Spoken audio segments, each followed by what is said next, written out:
सियाराम, जय बागेश्वर धाम सरकार, जय सन्यासी बाबा की। तो मित्रों, आज हम बात करने वाले हैं 2022 के टॉप 5 कथावाचकों की कुल संपत्ति के बारे में।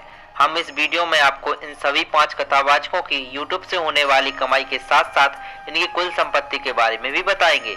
हमारी इस वीडियो का उद्देश्य किसी भी कथावाचक को कमाई या संपत्ति के आधार पर छोटा या बड़ा बताना नहीं है। यह वीडियो सोशल मीडिया से मिली जानकारी के आधार पर बनाई गई है। हम सभी कथावाचक को आदर व सम्मान करते हैं।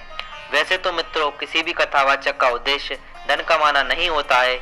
इनका उद्देश्य केवल और केवल लोगों को भक्ति से जोड़ना होता है।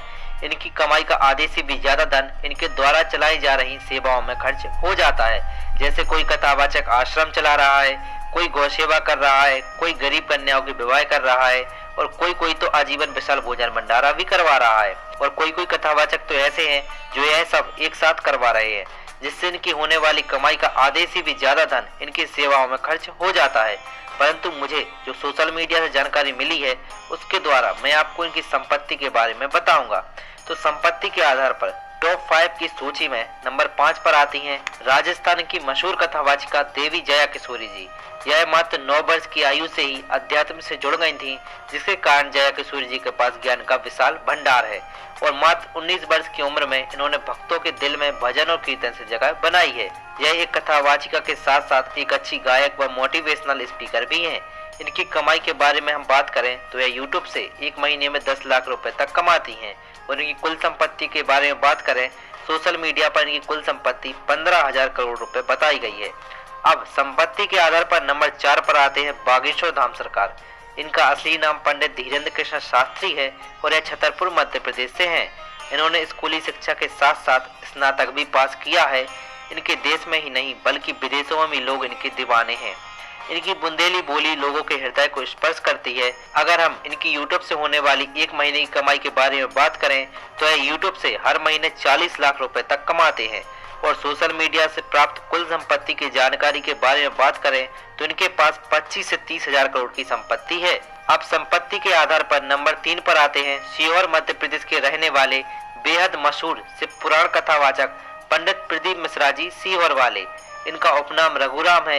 इन्होंने पढ़ाई में स्नातक पास किया है और इनकी कथा में बताए गए उपायों करके लोगों को बेहद फायदा हो रहा है, जिसके कारण भक्त दिन प्रतिदिन बढ़ते जा रहे हैं। इनके यूट्यूब से हर महीने 30 लाख रुपए तक की कमाई हो जाती है। और इनकी कुल संपत्ति के बारे में बात करें तो इनकी कुल संपत्ति 33,000 करोड़ की है। अब इस टॉप 5 की सूची में नंबर 2 पर आते हैं वृंदावन के मशहूर कथावाचक श्री देवकीनंदन ठाकुर जी महाराज। इन्होंने मात्र 13 वर्ष की आयु में भागवत पुराण को कंठस्थ कर लिया था। इनको 2015 में यूपी रत्न से विभूषित भी किया जा चुका है। इनको बागेश्वर धाम सरकार यानी पंडित धीरेन्द्र कृष्ण शास्त्री जी का बड़ा भाई भी कहा जाता है। इनके यूट्यूब से एक महीने में होने वाली कमाई के बारे में बात करें तो यह हर महीने यूट्यूब से 22 लाख रुपए तक कमाते हैं और इनकी कुल संपत्ति 36,000 करोड़ की है।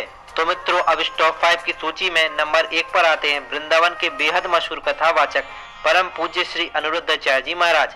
इनका जन्म मध्य प्रदेश के जबलपुर में हुआ था और इन्होंने बाल उम्र में ही हनुमान चालीसा को कंठस्थ कर लिया था। और स्कूली शिक्षा के उपरांत महाराज श्री वृंदावन चले गए थे। महाराज श्री का गौरी गोपाल आश्रम भी है, जिसमें 200 से भी ज्यादा वृद्ध माताएं हैं। यह रोजाना 20,000 संत व बेसहारा लोगों को भोजन भी कराते हैं। और महाराज श्री के 3 यूट्यूब चैनल हैं, जिसकी एक महीने की अनुमानित कमाई 1 करोड़ रुपए तक है। और अगर हम इनकी कुल संपत्ति के बारे में बात करें तो सोशल मीडिया से प्राप्त जानकारी में इनकी कुल संपत्ति 41,000 करोड़ की है। और यह इन सभी 5 कथावाचकों में संपत्ति के आधार पर सबसे आगे हैं। आशा करता हूँ हमारे द्वारा दी गई जानकारी आपको अच्छी लगी होगी। अगर अच्छी लगी है तो वीडियो को लाइक, शेयर और एक प्यारी सी कमेंट अवश्य करें। धन्यवाद। जय सियाराम।